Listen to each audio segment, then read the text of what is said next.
Vamos falar sobre o desfile da Escola de Samba Acadêmicos de Niterói, lá no Rio, que trouxe como tema o presidente Lula. Presidente Lula, que foi até Marquês de Sapucaí, ficou no camarote, mas chegou a descer para cumprimentar os integrantes da escola. Na avenida, carros alegóricos não só exaltavam o presidente, mas também traziam referências a ex-presidentes. Diante do que vimos, Hélio Beltrão, no último domingo, o Liberdade de Opinião traz a seguinte pergunta: Lula na Sapucaí foi propaganda antecipada ou um ato cultural? Carol, obviamente foi propaganda eleitoral antecipada. Eu não sei até que ponto foi uma boa essa propaganda, mas certamente foi propaganda. E foi propaganda por vários motivos. Primeiro, tinham slogans explícitos assim, do PT na letra do samba, em cartazes, no nome das alas, tal. O número 13, né, do Lula disfarçado, cantado aí muitas vezes nesses 90 minutos de desfile. E, por fim, enfiaram o jingle mais conhecido do Lula no meio do samba. É perfeitamente razoável imaginar que isso saiu da cabeça do Sidônio direto ali para os barracões da Acadêmicos de Niterói, que tem, por sinal, como presidente de honra, um vereador do PT. E por que eu digo que não foi necessariamente uma boa essa propaganda? Em primeiro lugar, Carol, porque o enredo ofendeu tanto o conservador quanto o evangélico, que são grupos nos quais o Lula precisa buscar voto. Olha lá, o eterno nós contra eles do Lula. Outro fiasco desse plano com cara de Sidônio foi o próprio samba, né? O xoxo, murchinho, né? Assim, apagado, sem uma harmonia marcante, uma letra gigante, né? O refrão era o olê olá, velho jingle do Lula. Então eu estou curioso para ver a nota que os jurados vão dar para esse troço. E aí o negócio da encenação do impeachment da Dilma, né, como um golpe, também não ajuda nada, na minha opinião. Porque se o PT cogitava ter um vice do MDB, teria que ter parado de ficar chamando o Temer de golpista.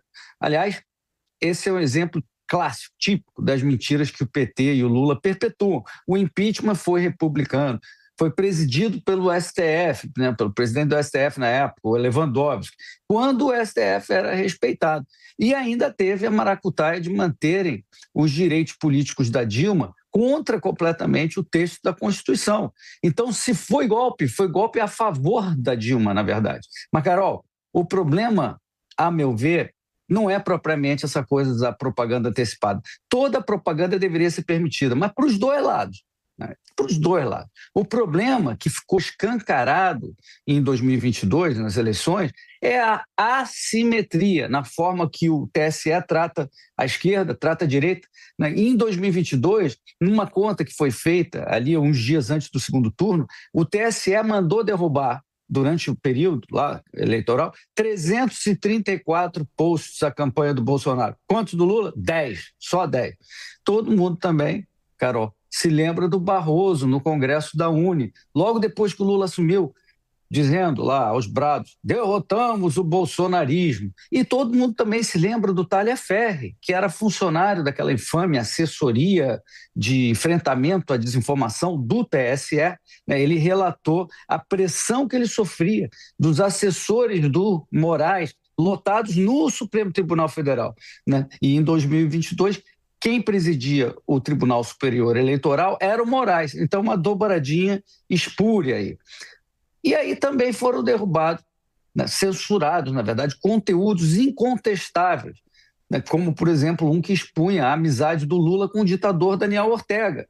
Né, e também o documentário muito famoso da Brasil Paralelo, que seria sobre a facada do que o Bolsonaro sofreu, que sofreu, esse documentário, censura prévia. Eles alegaram que, apesar de os fatos serem verdade, criava desordem informacional, levava a conclusões falsas.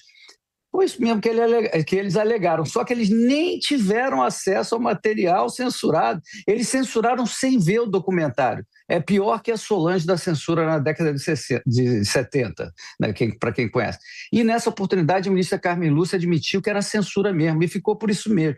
Então, Carol, em síntese, né, o desfile foi propaganda antecipada meia boca, e fica a questão. de como o TSE vai se comportar nessa campanha sobre a presidência do Nunes Marques.